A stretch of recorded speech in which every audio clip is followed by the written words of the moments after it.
You know, sitting where I'm at, we're doing all right. My guess is that's not a fun conversation for Alex or Dana to have with you, because my guess is that you probably want to pitch, but you kind of understand where you are. Yeah, it's tough. You know, obviously, when you're a pitcher that's not pitching, you know, I bring one thing to the table, and now I'm not bringing it. So, you know, there's problems in that, but at the same time, you got to take care of yourself and take care of your team, and you don't want to compound issues at this point where we're at. So, luckily, we're able to take some time to handle this. I was saying the biggest concern is bouncing back. You know, I mean, you guys listen, your eyes are on October, and they want to ride you. I mean, you know what I mean? You want to be available, make sure they know when you are available. Bounce back, is that what you're trying to take care of now so you can bounce back? No doubt. I mean, like you said, you get to the playoffs, and it's you know, the chains are off. All hell breaks loose. You got to pitch 3 days in a row. You got to pitch back-to-back days, 2 innings, this, out of the bullpen, start this game, bullpen that game. It's all on the table, and you got to be prepared for that. And I think up to this point in the season, we've done a really good job. You know, I say we, you know, obviously, you know, Dana and our training staff and AC have done a really good job of taking care of guys and putting guys in positions to succeed, and also taking care of guys when they need a day here and there. So you're like, in my opinion, like the rare case of an actual you know, baseball player with a football player mentality, right? What are you going to rip on what? Well, most of us aren't? Is that what you're saying? Well, it wasn't an insult. No, it was I'm complimenting Chris Sale. Okay, I do this every day. Football, baseball, football, baseball, football, baseball. But it seems like you would be, and I mean this with the most respect possible. Okay, like you could possibly be like a trainer's nightmare, right? Because you don't. It's so hard to, you know. It's almost like you can't protect yourself because you just want to get out there and play. You're ignoring the pain. You don't want to let your teammates down, and they got to protect you from themselves. Like, how difficult is that for you and the trainers to kind of manage that relationship? It is. It's tough because I respect where they are and what they do. They're the best in the world at what they do. We have an unbelievable training staff, but this will never be fast enough for me. If this was over tomorrow, it's too long. And they know what they're talking about. I'm too antsy to get back out there. You know, they like I said, they know what's going on, and I'm just like, I just want to pitch, make this feel better. I want to go. And like, well, it's not that easy. So, but like I said, I've got good guys in my corner. I trust their opinion. I trust what they do, and they've done it for a long time at a very high level. You must have been going crazy with the first DL, and yet you came out and you looked like your normal self. Matter of fact, that was as good a start as you probably had all year long. Yeah. Yeah, I don't know. I mean, it's just one of those things, and didn't quite bounce back like we wanted to. So, are you when you do come back, or actually not even maybe when you just come back off an injury, but just big game, big moments like what we're hoping to see, you know, in September and October? Is there a different level of, I guess, intensity in your head that you have to consciously like try to slow down so you do stay in line and you're not overly amped, so the ball's not going all over the place? Yeah, I mean, there's a certain level of staying within yourself. You know, you hear that a lot in sports. Is, you know, you see a guy take a big swing or a guy try to throw, you know, overthrow, kind of gets all over the place. So you got to try to find a place where you can max out but stay within yourself and do yourself good and not, you know, kind of hurt yourself in those situations. Do you know if like the plan now is to be a little bit more cautious, is to take even more time than the first time? Yeah, I mean, that was kind of the first overall thing that was said, was like, okay, well, we did this over a X amount of day period. Maybe we need more time than these X amount of days. You know, we're, like I said, we're in the middle of it. We're confident with where we're at, and like I said, I have full faith and trust in the guys that I'm working with, our training staff. I mean, they've been on top of it. I've seen what they've done to other guys on this team, guys in years past, and I like where I'm at. So you downplayed this thing when it first happened, you know, because I know you're kind of pissed. The fact that you even went on. And then, so a lot of people said, well, I'm not going to feel better until I do see this guy again. And like Glenn said, I mean, 12 strikeouts, 15 hitters, 98, and everyone's like, okay. Did you need to see that, or were you just confident that it was just there? And you know, did you need to take them out against Baltimore and just have that same feel again? Was there any concern with you? No, I knew leading up to that start, I felt really good. Could have told me. I could have put you in DraftKings. That's on you, 12 man. punch-outs. That's huge, man. But hey, you know, things like this is sports. This is, you know, the human body. You never know what you're going to get on a given day. I mean, shoot, talk to my dad. He wakes up on a given day and he's like, I don't even know. I didn't do anything. I don't know why this hurts. You know, and you just take it in stride and deal with it as it comes. And like I said, I'm doing everything I can to get back up there as soon as I can. I've seen a lot of Red Sox teams over the year. I don't think I've ever seen, matter of fact, I never have, a team 50 games over 500. How good is this team? Really good. I think since spring training, I mean, since the start of spring training, you could see it. I think the overall transformation of the feel of this team and the everyday just showing up to the ballpark ready to win, staying loose, I think is another key part of that. And just having fun. I think if you watch us on a nightly basis, we have fun. Yeah. And you see guys out there just competing and putting it all on the field and having a good time doing it.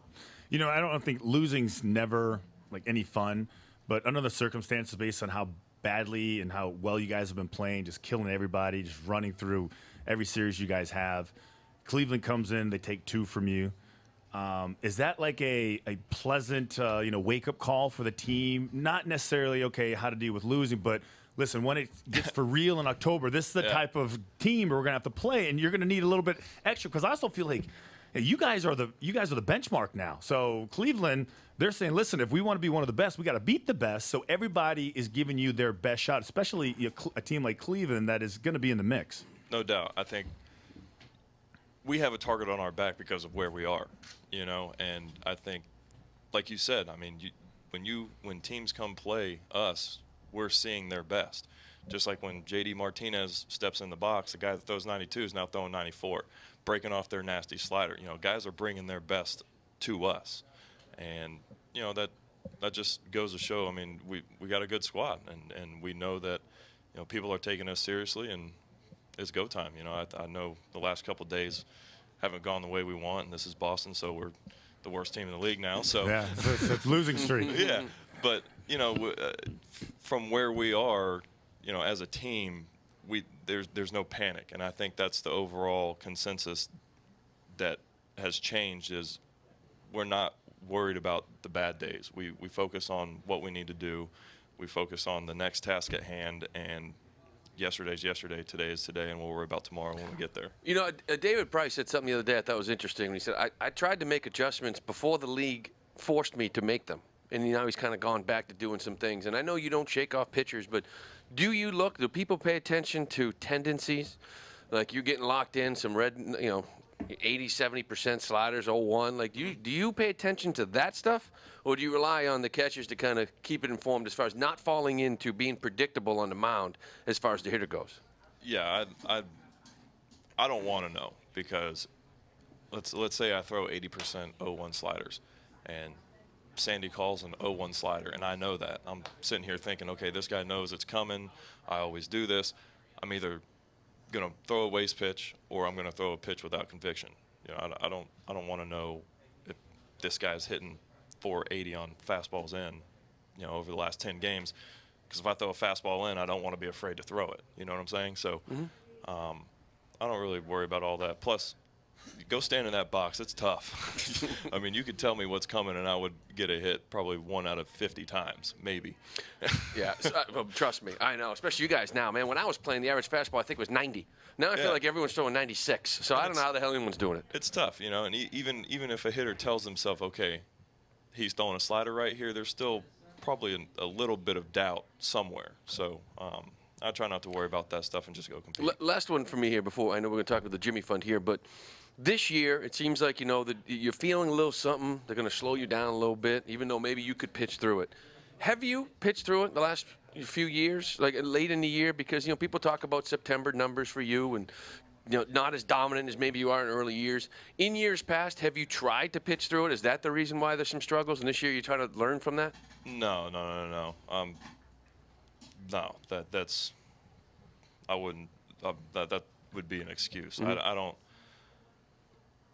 Maybe I have fallen off at the end of the year, but it's not because of what's going on right now. This isn't an every year thing. Even in years past, there's no pain, there's no hurt. Sometimes you're just tired. Mm-hmm. You get built up, and I threw a lot last year. Yeah, threw a lot of pitches, a lot of innings, and got to that time and just tried to kind of keep doing the same things. And I think to try to protect that and get through that has been great. And I think, this is just something that happened. This is just kind of one of those things that, as an athlete that plays a sport that throws overhand, you're going to run into this stuff. Just like, runners are going to have tight hammies, just like basketball guys are going to get sore knees. It's just kind of one of them things that happens. Chris Sale is joining us here on the Jimmy Fund Radio Telethon, WEEI and NESN combined efforts. That was a cool thing last night. The pregame ceremonies and then the kids out there on the field with the players. The patients were in here during the course of the day. Some of them were a little bit tired. Yet, man, they perked up when they got out there in the field. That was pretty cool. No, I mean, I dare you, on the field and at Fenway Park and not feel that. We want these kids to know that they're special. We want them to be able to feel that and have a good time. And, these kids are going through a lot, and I think we all know that. And any time that you can get them to step away from the pain or from the reality of something, or just going out and having a good time. I mean, sports in general, that's what it's here for. I know we get frustrated a lot when our team doesn't win or we have a guy that doesn't do well, but this is a release for people to kind of escape reality and enjoy something and come together and watch it. And that's what we want to do for these kids, and it's important because obviously they're going to be an important roles one day, and we want to get them there. The other thing is that we had a young girl named Breslin who was on earlier today. And are you going to be out there today? Like when they, how does it work when you're not pitching? Are you out on the field? She's saying play. She's saying play ball. She's saying play ball. Oh, yeah, nice. She's a little nervous. We had the big fella right here. Throw some baseball. So anyone who gets nervous, we use these baseballs.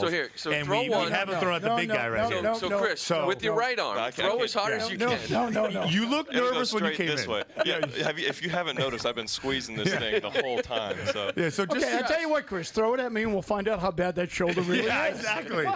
That's what you can do, right? So no. But if he misses me, we're all in trouble. The shoulder is screwed. Okay? But getting back to just this whole event, second year now being part of it. You starting to, I know last year, was that eye-opening, and now it's sort of like this is the norm, this is a special event here in Boston? Yeah, you go through something once, and you obviously realize how special this is and how important it is to everybody here, but there's no cut corners. This is full and through just a great thing that's happening. Since I've been here in Boston, I've understood what it means, and they do an unbelievably huge amount of charity work. And obviously the Jimmy Fund and doing this is a great way to raise awareness. Plus, I don't know, did we get to 2 million last We're going to year? get yeah, we did. We did yeah, last year. We got to 4 last year. We have a long way to go. As of yesterday, Chris, we went over the 50 million mark for the 17 years that we've been doing unbelievable. this. Isn't it unbelievable? And it's just, and it's because of you guys. It's because of us. It's because of everybody here raising the awareness and putting this together. This isn't just us showing up and throwing microphones on and talking about it. There's a humongous production that goes on behind the scenes by a lot of people that put in a lot of hard work just to make volunteers out this here happen. answering the phones. No doubt. I mean, look at this right here. We got people watching in and just because of this, and it's a beautiful thing. Hate to tell you, they're here to see Lou. Yeah, Not you. They're here to see Lou. So Chris, this is actually the one time where we're like allowed to be pushy, right? So you can be pushy. Like we're shaming people into donating money. So can you in your best can you a Game of Thrones shame bell? Can you do us a favor and like shame people into giving us money? That's not my style. I'm not here to force anybody to do anything. But do the right thing. Yeah, do Listen, the right thing. It's always But don't be greedy. It's always great when you come and visit us, even more so with the Jimmy Fund. I want to leave you with one thing. Since you went in the DL, how many people have come up to you and said, really, Chris, the answer is you need to put on about 35 or 40 pounds. How many times have you heard that? I haven't heard that, but we had the picnic in the park where we signed autographs, and I had a couple of people tell me I shouldn't be out there doing this. I need to be icing my arm. And Bring you a cheeseburger. I did have somebody tell me that they had a great PT. So I will say this: I appreciate the fans because they are worried and they're very proactive about me trying to get back on the field. They're passionate here. Yeah. They are passionate. And that's why we love it. Good. And at the end of the day, that's what we feed off in that ballpark right there on the field. All right, get better.